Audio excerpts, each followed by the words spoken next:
मंगलसूत्र क्यों पहनते हैं? मैया बताओ मेरी माँ, आपने मंगलसूत्र पहना है? आपने काहे पहना, क्यों पहनते हैं? हैं? नहीं नहीं पता, पता ही नहीं। एक लड़की ने तो अपना मंगलसूत्र खूंटे पे टांग दिया, खूंटी पे टंगा है। हाँ, ये टंगा है। बताओ मैया, मंगलसूत्र क्यों पहनते हैं? हाँ, नहीं पता। लंबी उम्र के लिए तो मांग भरते हैं।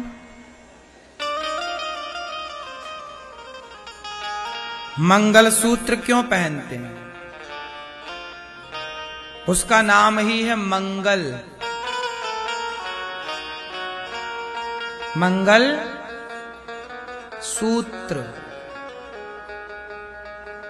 जो सदा आपके पति का मंगल, मतलब नारी ये कामना करती है कि सोने में, सोने का होता है मंगलसूत्र, और सोने में भगवान का वास होता है। सोना धातु में, सारी धातुओं में केवल सोना है जिसमें भगवान का वास होता है। तो ना, इसलिए पहले के लोग दांत में सोना लगवाते थे। सोना बड़ा पवित्र माना जाता है। तो सोने का मंगलसूत्र गले में धारण करके, मतलब पहले के जमाने में ना सोने के, आजकल देखो ये होता है ना, सोने में ये भगवान की प्रतिमा उकेर दी जाती है। लेकिन आज के 100 साल 200 साल पहले, अब किसी को इतना सा सोना चाहिए था, मशीनें थी नहीं, तो सोने से प्रतिमा कैसे उकेरी जाए? तो वो सोना को इस भाव से पहनती थी कि ये भगवान है। सोना मतलब ये लॉकेट, मतलब वो भगवान, कि ये भगवान ही है। जैसे सालिग्राम जी को भगवान माना जाता है, ऐसे सोने को भी भगवान माना जाता है। हाँ या ना? तो सोने को गले में लटका करके स्त्रियां मानो भगवान को अपने हृदय में रख करके दिन रात भगवान से ये प्रार्थना कि ये मेरे पति का प्रभु सदा मंगल हो, सदा उनका मंगल ही मंगल हो। तो ये मंगल सूत्र है कि नारी सदा पति का मंगल चाहती है, और भगवान को गले में लटका करके सोने के रूप में वो ईश्वर से प्रार्थना करती है कि प्रभु आप आओ और इसमें विराज जाओ, क्योंकि आप सोने में विराजते हो। तो ये रहा मेरे गले में सोना, आप आओ यहाँ सोने में बैठो और यहाँ बैठ करके सदा मेरे पति का मंगल ही मंगल करना। इसलिए मंगल सूत्र पहनने की परंपरा है। इसलिए मंगल सूत्र सोने का ही होता है। हाँ या ना? धातुओं में सोना, भगवान का वास सोने में होता है। इसलिए हमारे यहाँ पहले जो प्राचीन मूर्तियां थी ना, अधिकांश मूर्तियां भी सोने की हुआ करती थी मंदिरों में। हाँ या ना? हमारा देश ही सोने की चिड़िया था। हमारे यहाँ खूब मंदिर सोने के थे, सोने के मंदिर थे हमारे यहाँ।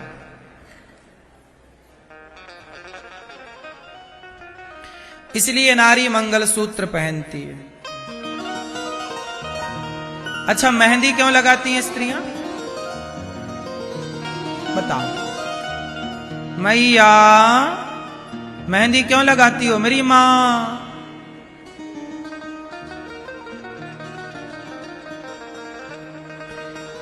अच्छा ये बताओ, मेहंदी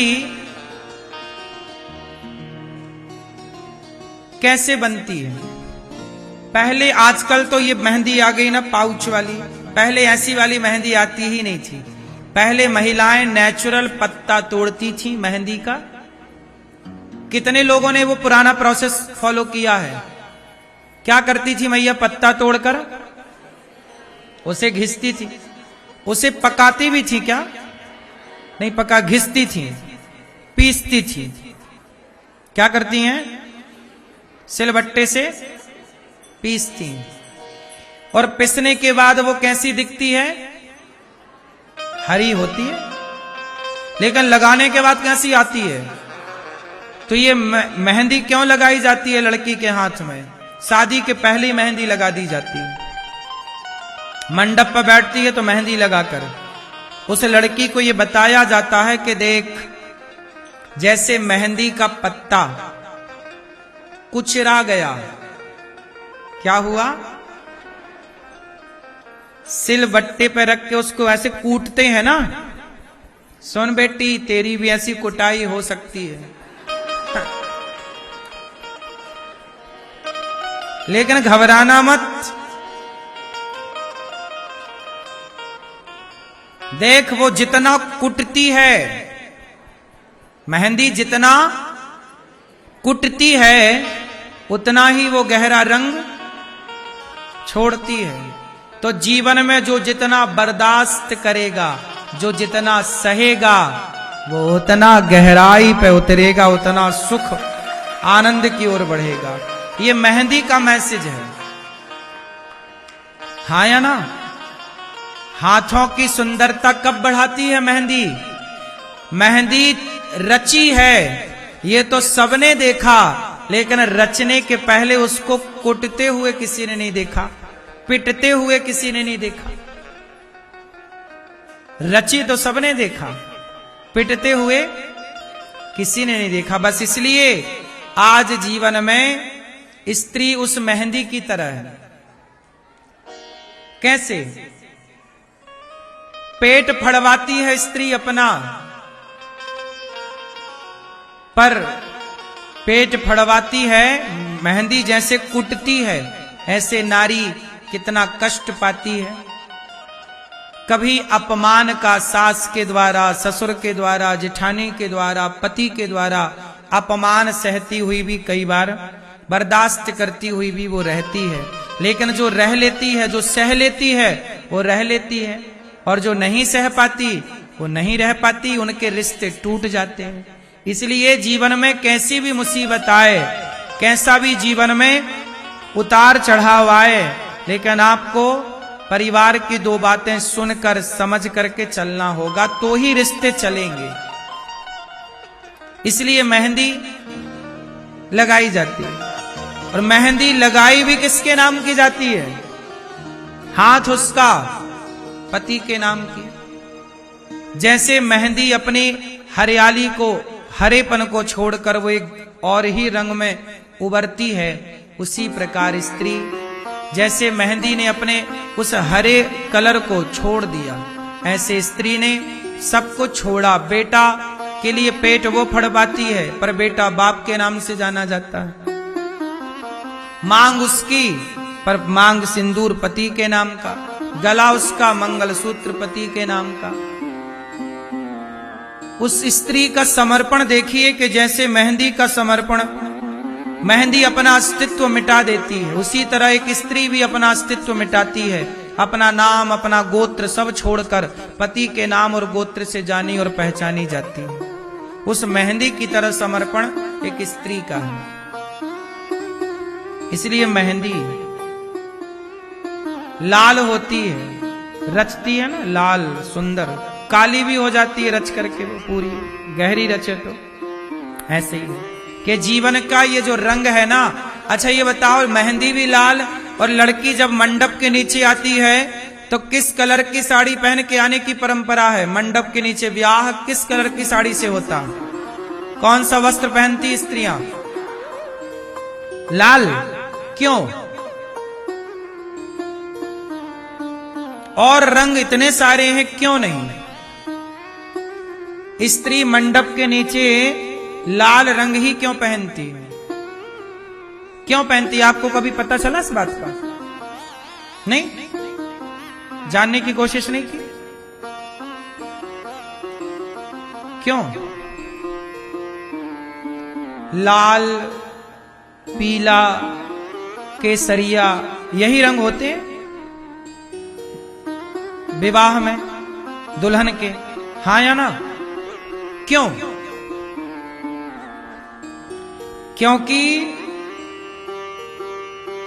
आपने ठीक कहा कि जो लक्ष्मी माता हैं उनको लाल रंग का ये सब पसंद है, ये तो पहला सामान्य कारण है। दूसरा कारण है कि लाल रंग अग्नि का सूचक है, अर्थात अग्नि का प्रतीक है।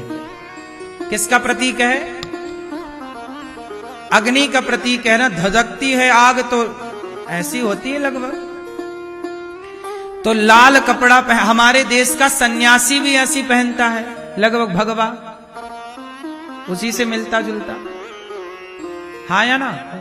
हमारे देश का साधु जो कपड़ा पहनता है, संत, लगभग वही कपड़ा दुल्हन पहनती है। लगभग कुछ कलर हल्का फुल्का अंतर है, लेकिन लगभग वही कलर है। क्यों मेरी मां?